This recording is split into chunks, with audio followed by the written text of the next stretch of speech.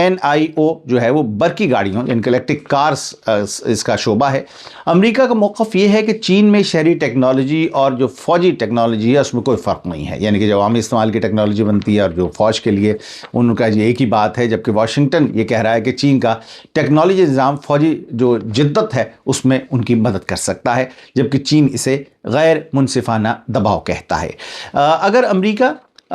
چین یہ کہہ رہا ہے کہ ہماری ٹیک کمپنیوں کو فوجی خطرہ کہے گا تو ہم بھی امریکی کمپنیوں کو سیکیورٹی رسک کہیں گے، اس لیے دونوں طرف سے ایک ہی کھیل چل رہا ہے، بلیک لسٹ کے جواب میں بلیک لسٹ، برآمدی پابندیوں کے جواب میں برآمدی پابندیاں، ٹیرف کے جواب میں پابندیاں، اور اس سب کا نام ہے معاشی جنگ۔ اس پابندی کا سب سے خطرناک پہلو یہ ہے کہ یہ صرف چین کے اندر محدود نہیں ہے، اور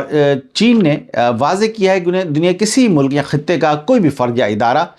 چین سے بنی ہوئی دوہرے استعمال کی اشیاء ان امریکی کمپنیوں کو فراہم نہیں کر سکتا ہے، جن 10 کمپنیوں پر چائنا نے پابندی لگائی ہے۔ یہ نہیں ہو سکتا کہ اب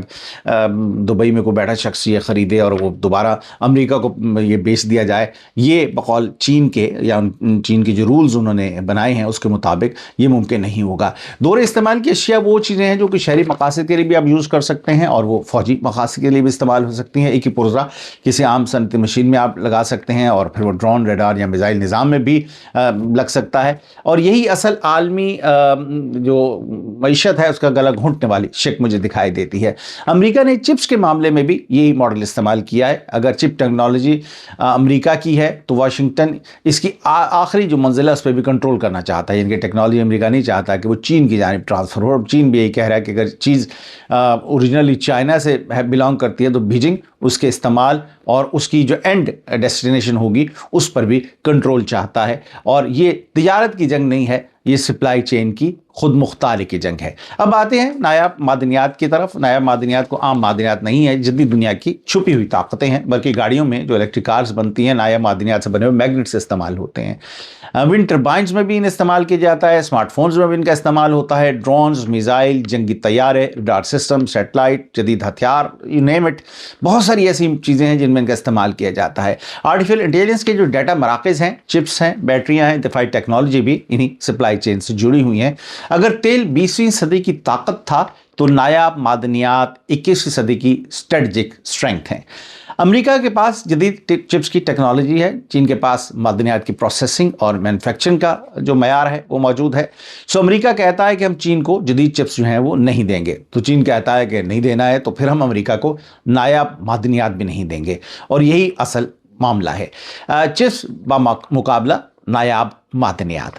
ٹیکنالوجی بمقابلہ سپلائی چینز، اور سلیکون بمقابلہ معدنیات۔ یہ جنگ فیکٹریوں، ڈیٹا مراکز، کانوں، دفاعی لیبارٹریز اور عالمی منڈیوں میں اس وقت بھی لڑی جا رہی ہے۔ چین کی اصل طاقت صرف کان کنی میں نہیں ہے، بلکہ اصل طاقت اس کی پروسیسنگ میں ہے۔ پاکستان میں آپ کو معلوم ہے کہ ہم جو بھی سونا یا دیگر نایاب دھاتیں نکلی ہیں بلوچستان میں موجود ہیں یا پاکستان کے دیگر حصوں میں موجود ہیں، ہمارے پاس بیشتر کی پروسیسنگ فیسلٹی نہیں ہے، ہم وہ ویسے ہی نکال کر ابھی امریکہ کو بھی ہم نے بھیجی، اور اس کو بغیر پروسیس کیے ظاہر ہے کہ جو اس کی ویلیو آپ کو پیسے ملتے ہیں وہ کچھ بھی نہیں ہے۔ پروسیسنگ جو ہے چین کی اصل طاقت ہے۔ دنیا میں معدنیات تو کئی جگہ موجود ہیں، امریکہ میں بھی ہیں، آسٹریلیا میں بھی ہیں، افریقہ میں ہے، برازیل میں ہے، لیکن نایاب معدنیات جو ان کو نکالنا ہے یہ ایک الگ بات ہے۔ انہیں ریفائن کرنا، انہیں پروسیس کرنا، میگنیٹ سے بدلنا، صنعتی سپلائی چین میں فٹ کرنا، یہ ایک ٹوٹلی دوسری بات ہے۔ یہ ظاہر ہے کہ کیپیبلٹی یا یہ تمام فیسلٹیز دیگر ممالک کے پاس نہیں ہیں جس حد تک چائنا کے پاس موجود ہیں، اور یہ وہ جگہ ہے کہ جہاں چائنا میں سمجھتا ہوں کہ دہائیوں آگے ہے اپنے کمپیٹیٹرز کے ساتھ۔ چائنا نے یہ سپلائی چین برسوں میں نہیں بلکہ دہائیوں میں بنائی ہے۔ اوبیسلی لمبی سرمایہ کاری ان کی چل رہی تھی اس معاملے میں، اور وہ اب اس جگہ پر ہیں کہ وہ دنیا کو کنٹرول کر سکتے ہیں۔ امریکہ کوئی بھی نئی کان کھول سکتا ہے، یورپ سرمایہ کاری کر سکتا ہے، G7 اتحاد بنا سکتا ہے، لیکن پروسیسنگ کی جو صلاحیت ہے اس کو راتوں رات حاصل نہیں کیا جا سکتا۔ اس میں دہائیاں لگتی ہیں، ٹیکنالوجی چاہیے، سرمایہ چاہیے، ماحولیاتی اجازتیں ہونی چاہیے، ہنرمند افراد آپ کو چاہیے جو اسکلڈ لوگ ہوں جو ان کو چلا سکیں، اور بڑے پیمانے پر صنعتی صلاحیت درکار ہے یہ تمام کام کرنے کے لیے۔ اس لیے چین کی نایاب معدنیات کو صرف خام مال نہیں سمجھنا چاہیے، وہ چین اب انہیں اسٹریٹجک برتری کے طور پہ بھی استعمال کر رہا ہے، اور امریکہ بھی اب اس خطرے کو سمجھ چکا ہے۔ کیا بہت دیر ہو گئی یہ تو ظاہر ہے کہ وقت ہی بتائے گا، لیکن میں سمجھتا ہوں کہ میری ذاتی رائے یہ ہے کہ امریکہ شاید اب بہت لیٹ ہو گیا اس معاملے کو ریلائز کرنے میں۔ امریکہ صرف چین پر تنقید نہیں کر رہا ہے، امریکہ اپنا نایاب معدنیات کا نظام بنانے کی بھی کوشش کر رہا ہے۔ یہ اسی طرح ہے کہ جیسے الیکٹرک کارز کے حوالے سے یہاں پہ اب یورپ کے اندر میں بیٹھا ہوں برطانیہ میں، تو BYD لانچ ہوئی ہے، بہت سے دیگر چائنیز جو الیکٹرک کارز ہیں وہ لانچ ہوئی ہیں۔ سو بہت بڑے بڑے جائنٹس یہاں کے واکس ویگن، BMW، مرسیڈیز، اب وہ ڈیفیکلٹ ان کے لیے ہو رہا ہے کہ ان سے کمپیٹ کر پائیں۔ وجہ یہ ہے کہ انہوں نے وہ انفراسٹرکچر ان کے پاس نہیں ہے، وہ لیٹ ہو گئے ہیں نا، they are trying to catch up کہ ہم بھی الیکٹرک کارز بنائیں، لیکن جو کاسٹ اب چائنیز کمپنی کی ہے وہ ظاہر ہے کہ ان کی نہیں ہے، اور یہی وجہ ہے کہ جہاں پہ وہ مار کھا رہے ہیں اور چائنیز کار میکرز جو ہیں وہ اپنا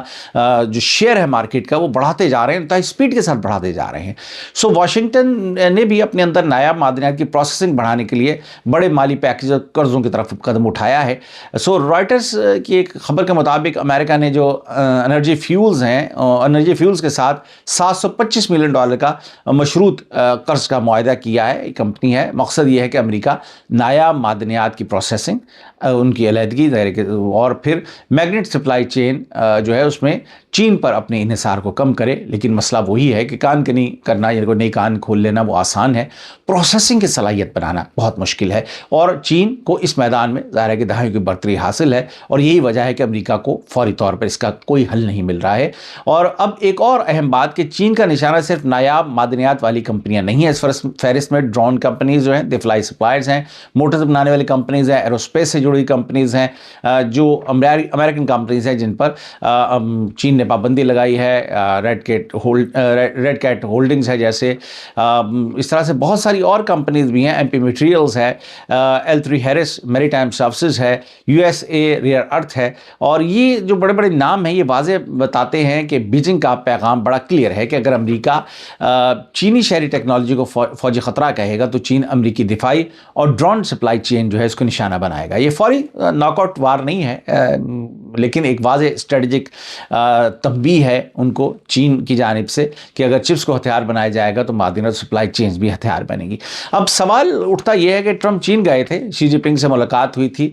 بڑے بڑے کاروباری لوگ ساتھ تھے، معاہدوں کی بات ہوئی، پھر بھی جنگ کیوں جاری ہے، اس میں کوئی بہتری کیوں نہیں آئی، بلکہ شدت پکڑ گئی ہے جنگ ٹرمپ کے واپس US آنے کے بعد؟ تو اس کا جواب بہت سادہ ہے کہ یہ تجارتی خسارے کی لڑائی نہیں ہے، یہ مستقبل کے غلبے کی لڑائی ہے۔ کون مصنوعی ذہانت یعنی کہ آرٹیفیشل انٹیلیجنس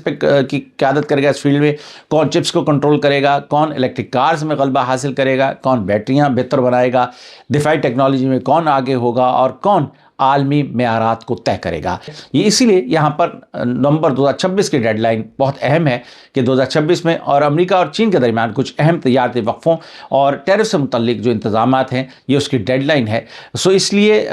یہ جون کی یہ بلیک لسٹ صرف میں سمجھتا ہوں غصے کا اظہار نہیں ہے، یہ ایک مذاکراتی عمل میں شاید اپنی برتری بڑھانے کی کوشش ہے دونوں جانب سے کہ نومبر سے پہلے جب فائنل اس بارے میں بات چیت ہو تو دونوں جانب سے ظاہر ہے کہ دباؤ اس تک بڑھا دیا جائے کہ دونوں بیٹر بارگیننگ پوزیشن میں ہوں۔ سو امریکہ چپس، ٹیرفس، بلیک لسٹ اور دفاعی درجہ بندیوں سے دباؤ بنا رہا ہے، جبکہ چین نایاب معدنیات، دوہرے استعمال کی اشیاء، سرکاری خریداری کی پابندی اور سپلائی چین کنٹرول سے اس کا جواب دے رہا ہے۔ یہ تھا میرا آج کا پروگرام، آپ دیکھ رہے تھے فرحان اسلم انفلٹرڈ، میں ہوں فرحان اسلم، گزشتہ 30 برس سے صحافت کے شعبے سے وابستہ ہوں۔ میرے بارے میں جاننا چاہیں تو میری ویب سائٹ farhaneslim.com پہ تشریف لے جائیے۔ زندگی رہیے تو بہت جلد ایک نئے پروگرام کے ساتھ آپ خدمت میں حاضر ہوں گا۔ مجھے اجازت دیجیے، فی امان اللہ۔